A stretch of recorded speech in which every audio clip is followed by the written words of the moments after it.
This episode from the life of Sherlock Holmes will be transmitted to our men and women overseas by shortwave and through the worldwide facilities of the Armed Forces Radio Service. Petri Wine brings you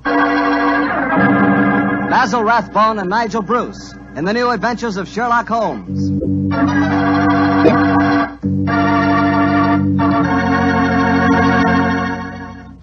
The Petri family, the family that took time to bring you good wine, invite you to listen to Dr. Watson tell us another exciting adventure he shared with his old friend, that master detective, Sherlock Holmes. So let's settle back comfortably and listen, and while you're getting settled, I'd like to know if you like seafood. And by seafood, I mean everything from broiled lobster to fried halibut.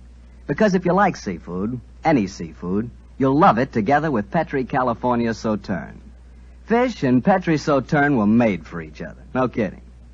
Boy, I'll never in my life forget a broiled brook trout on the plate in front of me and a glass of well-chilled Petri Sauterne right next to it. That fish and that Sauterne. Petri Sauterne has a pale golden color that's really good to look at. And as for taste, well, that Petri flavor is really something. Take my word for it and try it, won't you? Oh, and I'll tell you something else. Try that Petri Sauterne with chicken sometime. Look, I better stop before I get hungry all over again, but just remember this. The best friend a good meal ever had is a glass of Petri wine.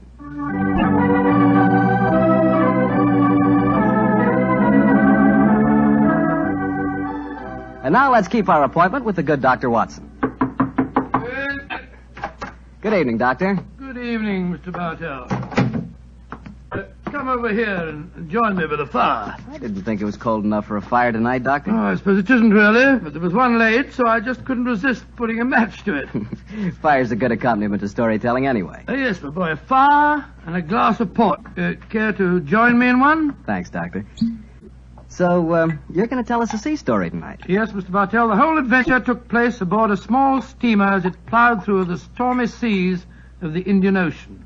Here's your glass, my boy. Thanks. And what were you and the great Sherlock Holmes doing on the Indian Ocean, may I ask? We're on our way to Calcutta to solve the case of the vanishing elephant of Parbhuti-Pur. Oh, yes, the story you told us a few weeks ago. That's quite right, my boy. It's in the summer of 1894 that we left Liverpool aboard the steamship Lucifer. It wasn't a large ship, and as both the Mediterranean and the Red Sea proved somewhat, shall we say, unfriendly, I may tell you the first part of the voyage was quite unpleasant. In fact, until we left Aden, I'd spent most of the time in my cabin. I'm not much of a sailor, you know.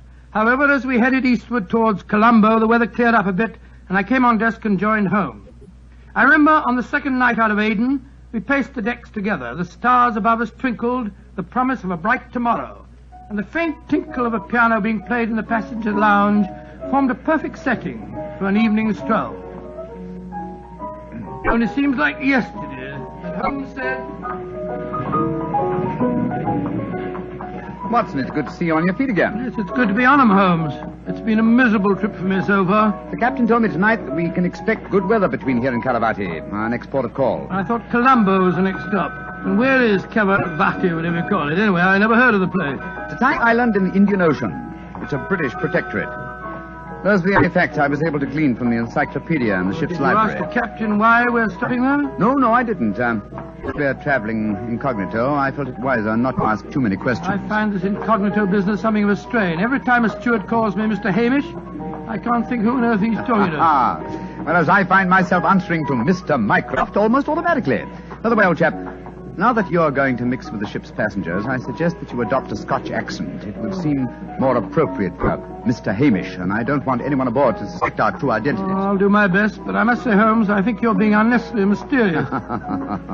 Possibly I've been influenced by reading too many of your rather florid stories of our adventures together. My stories are not florid. They're all perfectly true. Oh, don't be angry with me, old chap. Don't be angry, please. By the way,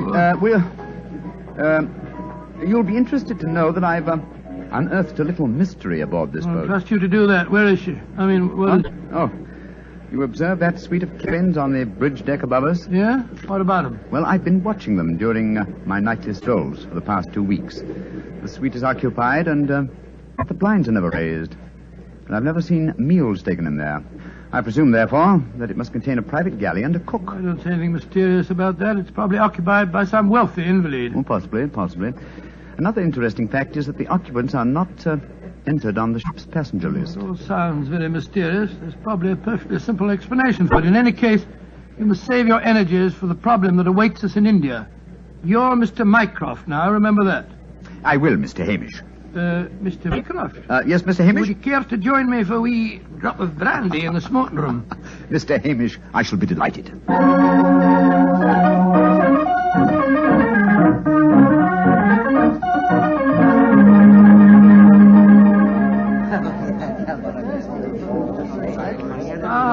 This is excellent brandy. Excellent. Watson, you notice that rather garrulous gentleman over there in the corner?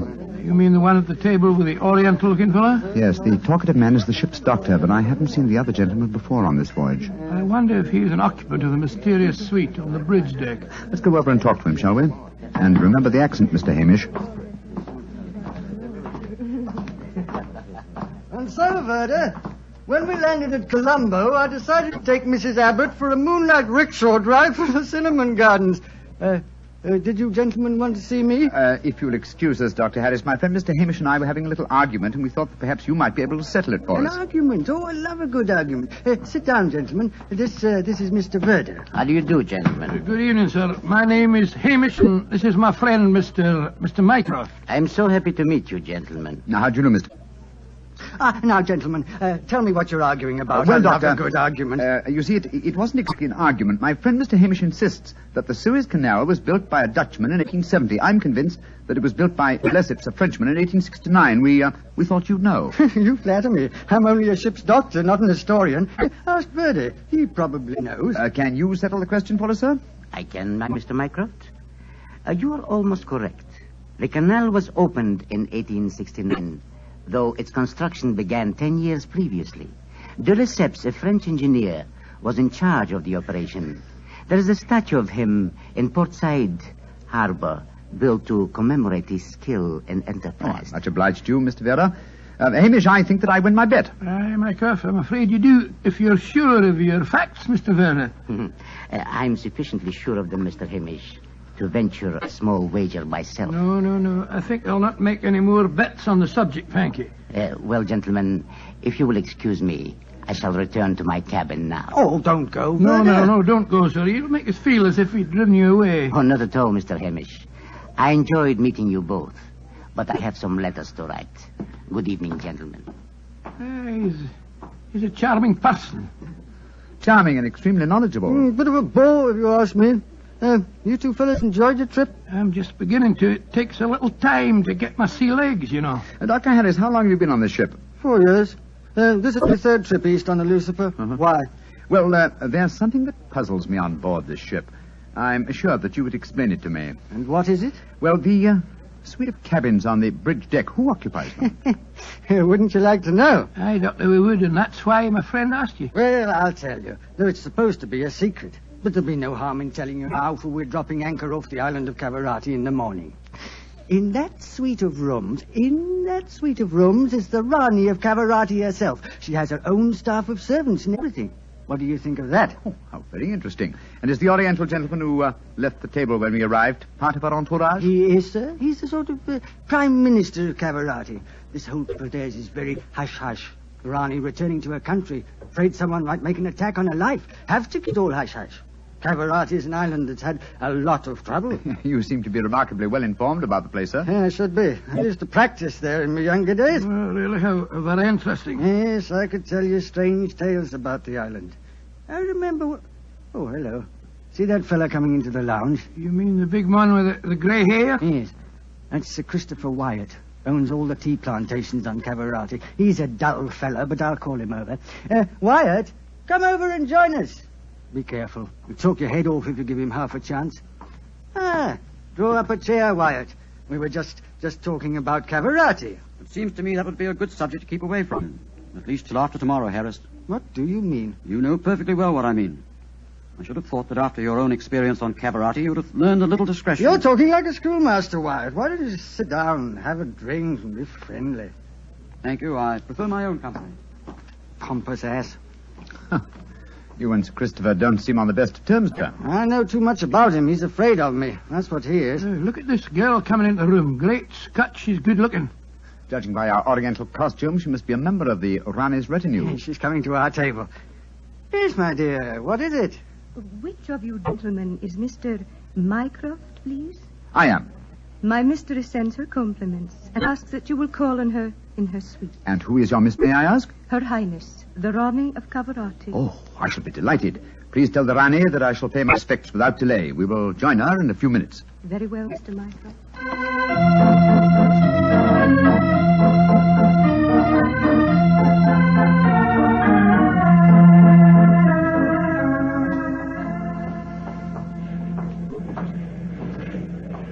You know, Holmes, this is pretty exciting. The girl that just brought us the message was a stunning creature. Imagine what the Rani herself must be Oh, like. what an incurable you are, Watson. I suppose you picture the Rani clad in oriental splendor, reclining like an odalisque on silken cushions. No, there's no need to make fun of me, old fellow. Ah, here we are at the cabin. Ah, it is you, gentlemen. Follow me, please.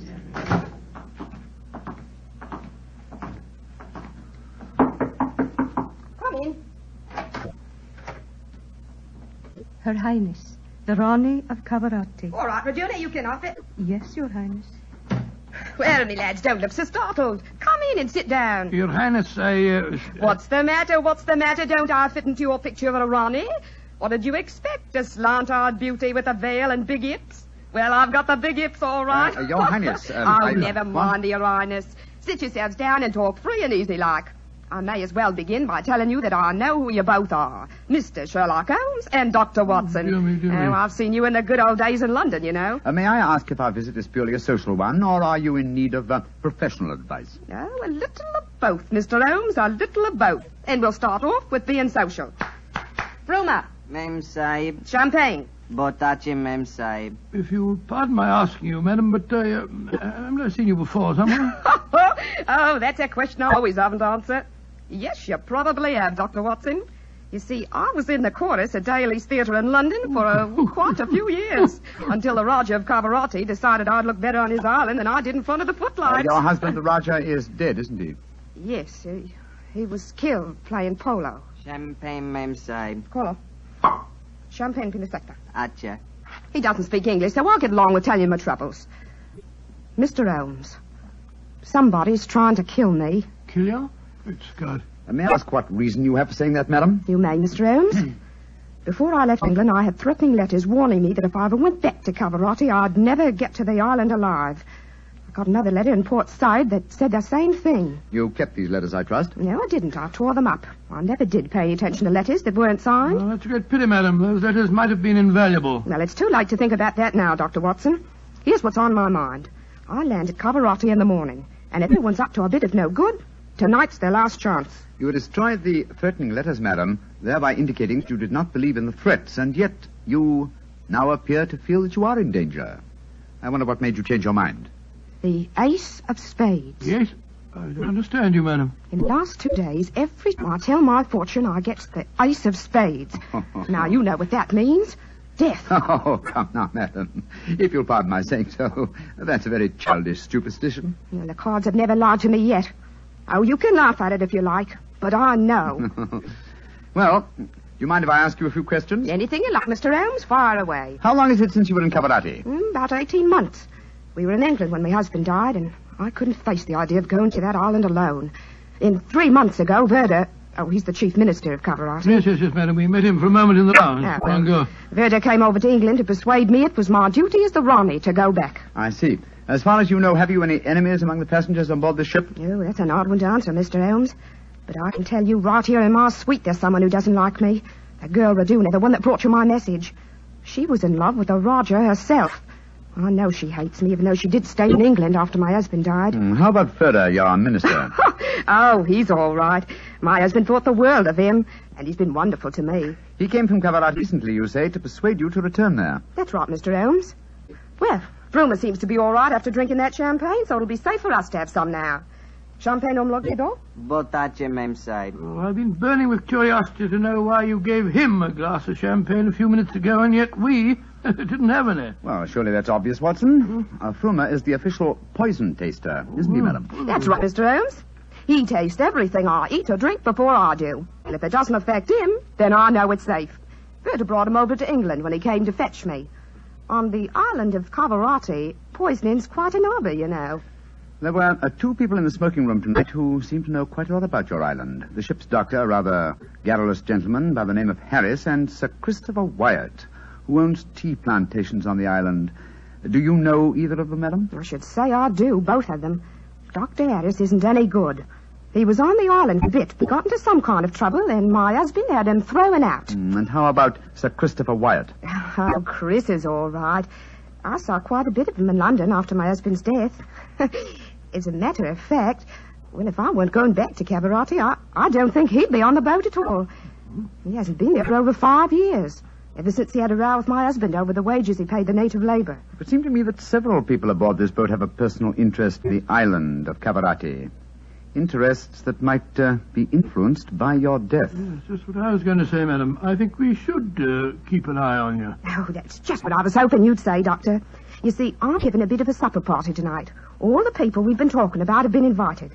And I thought if you two were to be here, perhaps you'd be on the lookout for any funny business. How about it? Well, of course we'll come, won't we, Holmes? I think it might be a good idea, though I would suggest that we retain our incognitos as Mr. Hamish and Mr. Mycroft. Whatever you say, Mr. Holmes. And now, let's have that champagne.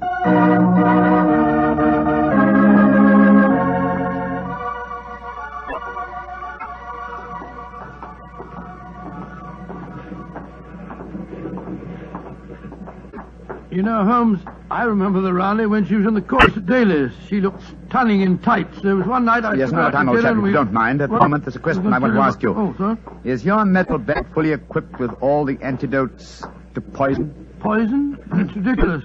How could the Raleigh be poisoned when she has a poison taster? My dear Watson, you mustn't... What the blazes is that? Come on, Watson. That cry came from the companionway.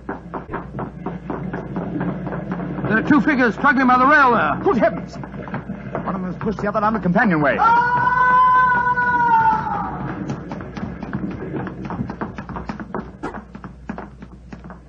Good Lord. His skull smashed in. I'm afraid that he... What's happened? Sir Christopher Wyatt. What are you doing here? I was taking a stroll. I heard a yell from this direction and came here as fast as I could. Great Scott, this fellow's bleeding badly. We must get the ship's doctor. It's hardly necessary, I fear, Sir Christopher. What do you mean? In the first place, this man is dead. In the second place, he is the ship's doctor.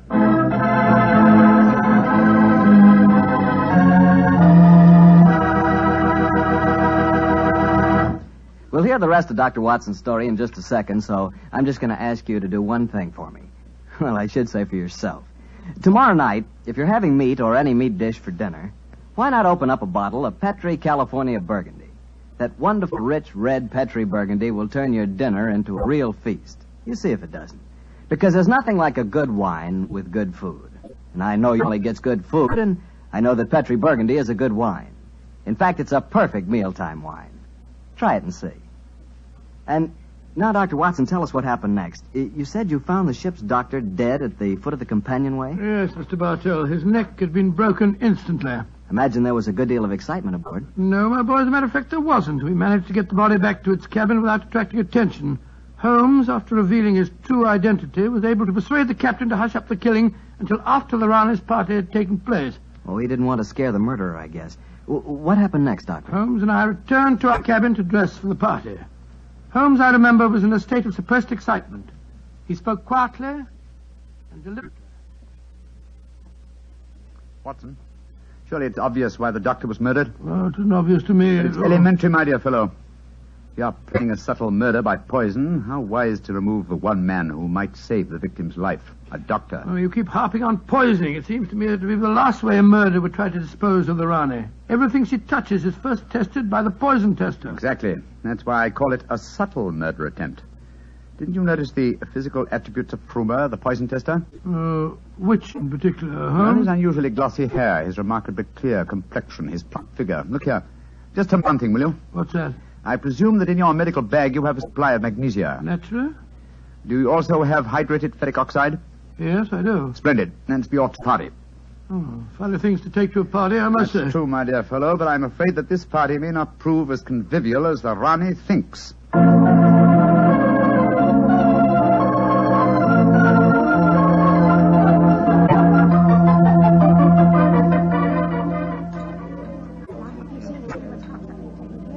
Holmes, it's nearly 1 in the morning. Everything seems to be going splendidly. It seems to be, Watson, but keep your eyes on the Rani. Yes, I have been. The poison testers tested everything that passed her lips. We dropping Gorish to you, Sir Christopher? You having a good time? Yes, indeed, thank you, Mr. Hamish. How about you, Mr. Mycroft? Oh, the Rani's a perfect hostess. Who could help having a good time? I don't think that girl Regina should be here, though. I don't want to be pompous, but after all, she's only a glorified servant. Possibly the laws of etiquette are not so strict in Cavarati as they are in London, Sir Christopher. Oh, perhaps you're right. But I don't trust the girl. Something shifty about her. I've told the Rani more than once. Oh, well, I suppose it's none of my business. I think I'll try and persuade the Rani to sing us one of her old songs. He doesn't trust Regina, and I don't trust him. I don't think it was an accident that we found him near the body of Dr. Harris. Shh. Here comes Vera. I trust you gentlemen are enjoying yourselves. Very much, Mr. Vera, thank you. I imagine you must be excited at the prospect of returning to Caravati. I am, Mr. Mycroft. Though I only left it 3 months ago, it has seemed more like 3 years. Do you ken what time we'll arrive there? I am told that we shall be there in 5 hours, Mr. Hamish. Oh, look. The Rani's at the piano. She must be going to give us a tune. Yes. Let's move a little closer, shall we? Chris here has asked me to sing something. Well, my voice isn't what it used to be, and don't I know it. But me spirit's the same, and that's enough to put a number over. So, hold tight, boys. Here we go. My sweetheart's the man in the moon. I'm going to marry him soon. 'Twould fill me with bliss just to give him one kiss, but I know that a dozen I never would miss. I'll go up in a great big... Great Scotch, she... Quick, Watson, your medical bag. I'll lock the doors. Right, you are, Holmes. Bring some water, please. Help me. Oh, please, help me. What is the matter? Don't be frightened, madam. I'll take care of you. Thirsty. Give me water. Oh, such pain. All the symptoms of arsenic poisoning. Now I know why Holmes asked me if I had any magnesia. Ferric oxide. Do something for me, Doctor. I'm dying. Don't worry, Your Highness. You're not going to die.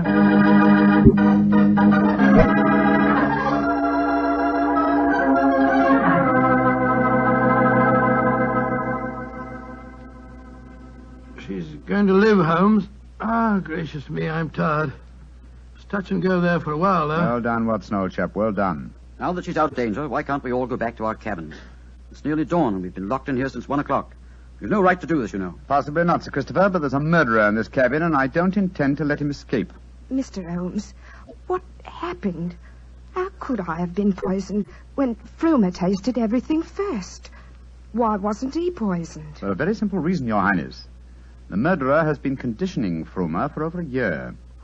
What do you mean? He's been feeding him gradually increasing doses of arsenic until he has finally become immune to the poison. Great Scott, I never thought of that. Frumer's glossy hair, his complexion, and stout figure are all typical of a person who consumes arsenic regularly. But who could have done it? Only one person had the opportunity.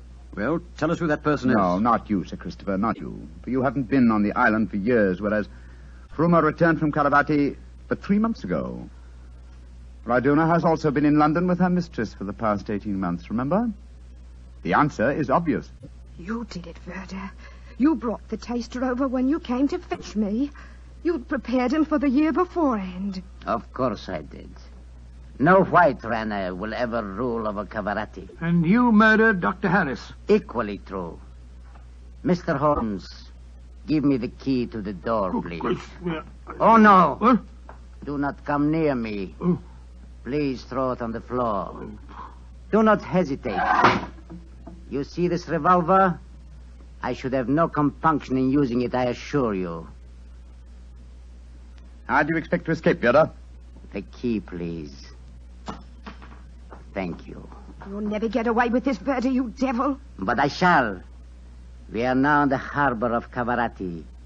I shall swim ashore and arrange your welcome, my dear Rane. Turn your backs, please. Turn them. Thank you. Goodbye. He's gone. Come on, Watson. After him. You have your revolver, Watson? Yes, but I didn't get a chance to draw it. He had me covered. Well, draw it now, old fellow. Aim for a leg or an arm and don't hesitate. There he is, up on the lifeboat. He's climbing up on the rail. Where is he? Where did he go? Out there on the rail above us, madam. He's going to dive. Give me that revolver, Dr. Watson. Quick. That's it. Come down off there, birder. Hold. Atlas, keep out of my bears. There he goes. He's dived. Madam, you shot to kill. Of course I did, Mr. Holmes. Remember that we're now in Cavarati waters, and that though I may not look like it at the moment, I am still the Ronnie of Cavarati.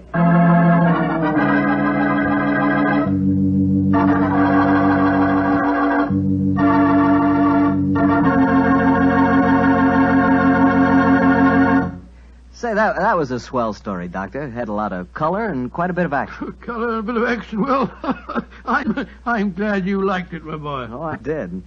Say, that's not a bad idea. I mean, having someone taste everything before you eat it. Oh, it's a very old idea, very old. Very common, too, years ago. You know the kind of job I'd like? No, what's that? I'd like to be the official taster for the Petrie family. Boy, just think of all the Petrie wine I'd get to taste. Petrie to the right of me, Petrie to the left of me. What a life. What wine? Yeah, I wouldn't mind having that job myself. You said it. The Petrie family, really knows how to make good wine. They've been making wine for generations. And because they've always owned and operated their own business ever since it was started way back in the 1800s, well, the Petrie family has sure piled up plenty of skill and experience. Yes, they've been handing down in the family from father to son, the fine art of turning luscious grapes into delicious wine. That's why you can't go wrong with any Petrie wine. It must be good, because Petrie took time to bring you good wine. Well, Doctor, what new story do you have lined up for us next week? Next week, Mr. Bartell, I'm going to tell you an adventure that Sherlock Holmes and I had many years ago. It concerns a series of bonfires, an underground cellar full of gunpowder, and a strange death on the rooftops of London.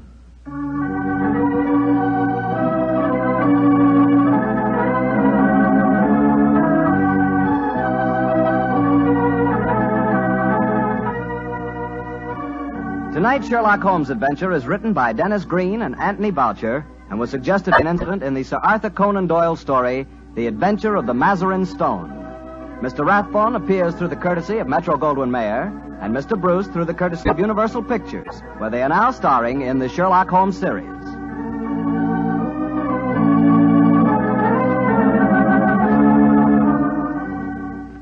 The Petrie Wine Company of San Francisco, California, invites you to tune in again next week, same time, same station. This is Harry Bartell saying goodnight for the Petrie family.